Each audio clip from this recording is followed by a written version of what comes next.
Chief justice ने खुद से मंसूब रिमार्क्स पर वजाहत कर दी है। तर्जुमान के मुताबिक चीफ जस्टिस ने कहा, इन रिमार्क्स को उनके रूह के मुताबिक रिपोर्ट किया जाए। आज जब पार्लियामेंट जाए तो वो लोग तकरीर करते मिलते हैं जिन्होंने कैदो बंद की सोबतें काटी, जिन्हें गद्दार जाहिर किया गया, वो पार्लियामेंट में खिताब करते हैं। वो काबिल एहतराम है क्योंकि वो अवामी नुमाइंदे हैं।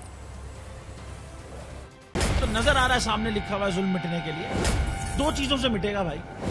एक, अदल की कुर्सी पे जो लोग बैठते हैं ना, वो अदल के हिसाब से फैसले करने लगे। दूसरा, कौम निकल खड़ेगी उस जुल्म के खिलाफ, तो जुल्म खत्म हो जाएगा। या इन दोनों में से कोई एक चीज हो जाए या दोनों हो जाए।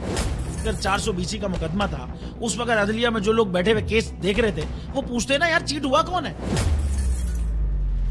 जब उनको दिखता कोई चीट नहीं हुआ, केस खत्म कर देते। तो जालिम जुल्म कर ही नहीं पाता। 9 जजेस ने नोट बिफोर किया मेरे केस को, यार 1.5 साल चला। शख्सी जमानत का केस, सेम केस इस्लामाबाद में कर दिया। एक ही इल्जाम पे 2 केस हो नहीं सकते भाई। मतलब 60 दिन का वक्त होता है। 102 दिन के बाद मैं जीत गया, केस बरी हो गया।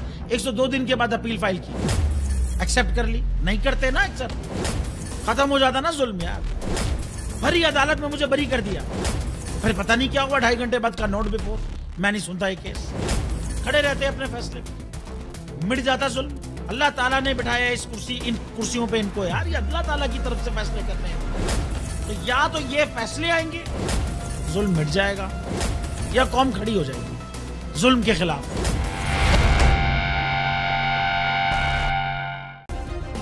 सब्सक्राइब करें और बेल दबाएं ताकि कोई खबर रह न जाए।